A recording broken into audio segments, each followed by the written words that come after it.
আমি মাদারপুর সদর থানার সামনে চায়ের দোকান করি। আমি গতকাল রাতে বাড়িতে যাওয়ার সময় ডিসিট ব্রিজ এলাকায় আমাকে কয়েকজন মিলে অ্যাটাক করে, এলাকার লোকজন এসে বাধা দেয়, তখন আমি চলে যাই। বাড়িতে গিয়ে আমাকে আবারও নেক্সট টাইম অ্যাটাক করে।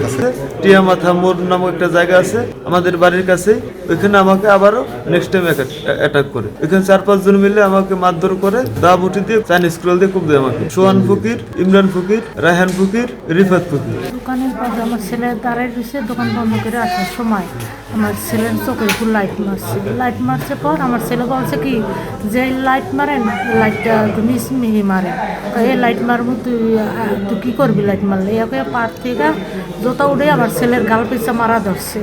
মারছে মতন আমার ভাসুরের কাছে বিচার দিছে, কাকা আমারে না সোহান স্যান্ডেলটা পিটন দেওয়া ধরছে, তা কাকা আপনি কী করবেন? আমার তো বাপ নাই। দাদা এবার ওই 2জন লোক অগো মাতবর ডাক দিছে, হ্যাঁ বাহিরে জানাইছে পর 2 দিন পরে আই তুই বিচার দিলি আমার বাপের কাছে।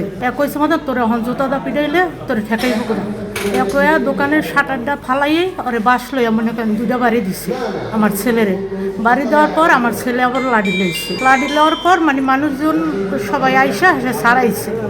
সারানোর পর মনে করেন যে মানে লাঠি লইছে আমার ছেলেকে মাইরেই ফেলাইতো। পরে দরবার সালি ডাক দিছে যে ভাই যাই হোক পোলাহানে একটা অন্যায় করে বসে আপনার এটা মীমাংস করে দেন, ওগো গাড়ে পথে পাইলে মারতে হতে পারে। তারপরে এই যে বাসুরের ছেলে আবার দোকানের তখন যাওয়া ধরছে, এই দোকান বন্ধ করে ওই যে ডিসির ব্রিজ ওই জায়গায় আক্রমণ করার পরে ও বাড়ির দিকে আসা ধরছে। বাড়ির দিকে আসছে পর ওই যে টেমাতার ওই জায়গায় ওরে মারছে, ওই যে কোপ দিছে, 2টা কোপ দিছে আর ওই যে গতরে আতুর 2টা পিটাইছে।